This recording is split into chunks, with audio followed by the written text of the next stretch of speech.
ત્વમેવ સર્વમ મમ રંગદેવ.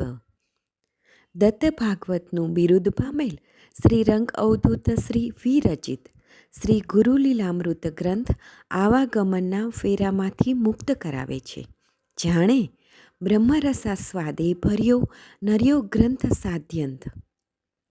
આ વરદ અને ઔપાસનિક ગ્રંથને રંગબાળ શ્રી જગદીશાનંદજીએ સરળ અને સંક્ષિપ્ત ગદ્ય લેખન રૂપે વર્ષના દરેક દિવસ માટે 1 પેજ તેમ 364 પેજમાં આ શ્રીરંગ બ્રહ્મરસાસ્વાદનું સર્વને રસપાન કરાવ્યું છે.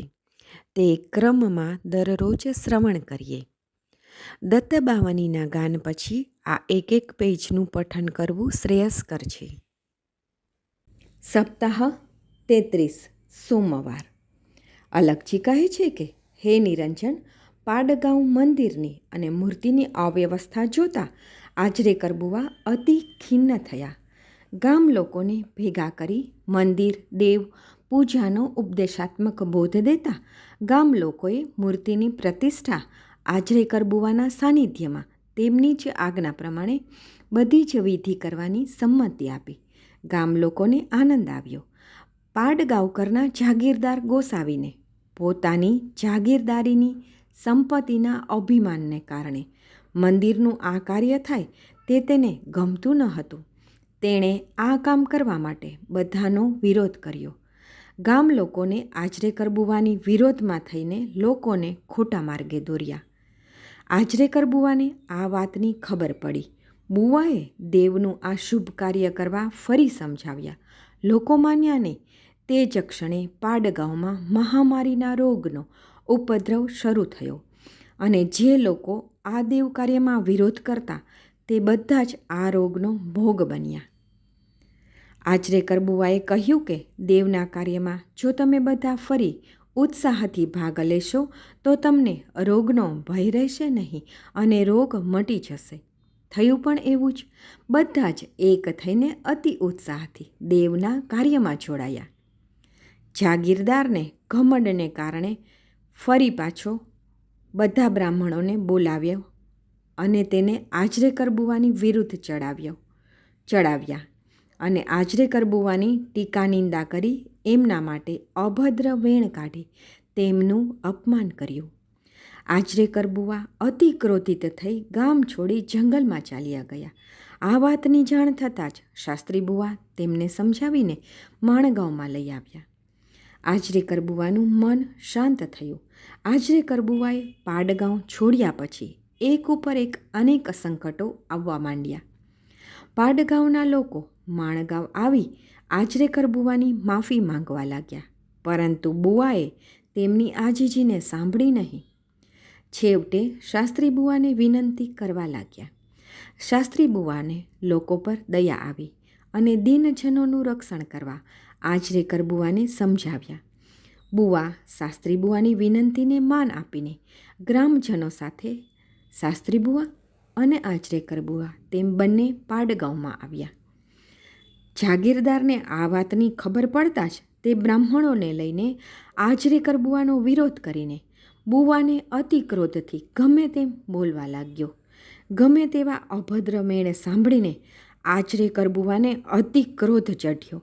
તેમની ક્રોધની મુદ્રા જોઈને શાસ્ત્રી બુવાએ જાગીરદારને શાંત થઈને માફી માંગવા સમજાવ્યા અને કહ્યું કે તમે આ વિપ્રને વિના કારણે ક્રોધથી ગાળો દો છો. તમારા ભાવિનો તો વિચાર કરો. આવું કરવાથી તમારા કેવા હાલ થશે તે ઈશ્વર જ જાણે. આ સાંભળીને જાગીરદાર ચૂપ થયો. પછી શાસ્ત્રી બુવાએ આચરેકર બુવાના ક્રોધને શાંત કરવા સ્નાન કરવાનું કહ્યું. બુવા સ્નાન કરી હાથમાં ભસ્મ લઈને પેલા જાગીરદારને શાપ આપવા તૈયાર થયા. શાસ્ત્રી બુવાએ આચરેકર બુવા સામે જોઈને તેમ ન કરવાની વિનંતી કરવા લાગ્યા અને કહેવા લાગ્યા, હે પ્રભુ, જો આપ શાપ આપશો તો આપની તપશક્તિનો નાશ થશે. આપ તો તપોનિધિ છો, તેથી શાપ વચન બોલશો નહીં. જેનું જેવું આચરણ તેવું તેને કર્મનું ફળ ઈશ્વર આપશે. તે સાંભળીને બુવા એકદમ શાંત થઈ ગયા. પછી બંને તપોભાસ્કર ગામ બહાર નીકળતા જ પાડગાંવમાં ભયંકર આગ લાગી. જાગીરદારની સાથે સાથે જેણે દેવકાર્યનો અને આચરેકર બુવાનો વિરોધ કર્યો, તેમનું અપમાન કર્યું હતું, તે સૌની માલ મિલકત ઘરો બળીને ભસ્મ થઈ ગયા. જાગીરદારની દુર્દશા થઈ ગઈ. 2 ટક ખાવાના પણ સાંસા પડવા લાગ્યા. આ રીતે સાધુ છળ કરનારનું ક્યારેય સારું થતું નથી. કોઈ પણ સંત પુરુષનું ક્યારેય અપમાન કરવું એ કોઈ પણ રીતે ઉચિત નથી. જીવાત્માઓએ સંત પુરુષોની ઈચ્છા પ્રમાણે તેમને અનુકૂળ થઈને રહેનાર માનવી પૂર્ણ ભાગ્યશાળી હોય છે. પછી આચરેકર બુવા પોતાના સ્થાનમાં ગયા. શાસ્ત્રી બુવા પોતાના ગામ માણગાંવમાં પુનઃ પધાર્યા. અલગજી નિરંજનને ટૂંકમાં ફરી આ બોધ આપી સમજાવે છે કે આપણા ગામમાં કોઈ પણ દેવદેવીના મંદિરો હોય તો તે મંદિરના દેવની અતિ આત્મીય ભાવથી નીત નિયમને અધીન રહીને સેવા સમર્પણ કરી એ દેવાધિદેવોને પ્રસન્ન કરવા જોઈએ. તેમની કૃપા મેળવવા દેવ મંદિરોમાં સવાર સાંજ બંને સમયે આરતી, મંત્રોચ્ચાર, ભજન દ્વારા નિત તેમના ગુણ ગાવા જોઈએ. અને ત્યાં બિરાજમાન સંત સાધુની આજ્ઞાનું પાલન કરી સતધર્મનું આચરણ કરતા એ ગામ પર કે એ ગ્રામજનો પર ક્યારેય વિપત્તિ આવતી નથી. અને જો કદાચ આવે તો તે દેવાધિદેવ ભક્તજનોના સેવા સમર્પિત ભાવ જોઈને કોઈની ઉપર ક્યારેય સહેજ પણ આંચ આવવા દેતા નથી. માટે જ સંતોની અવહેલના કદી ન કરવી જાણ, વૃત્ત્યનુકૂળ થઈ સદા રહેવું ભાવે માન. શ્રી ગુરુ લીલામૃત અધ્યાય 110 દોહરો 118. અવધૂત ચિંતન શ્રી ગુરુદેવ દત્ત.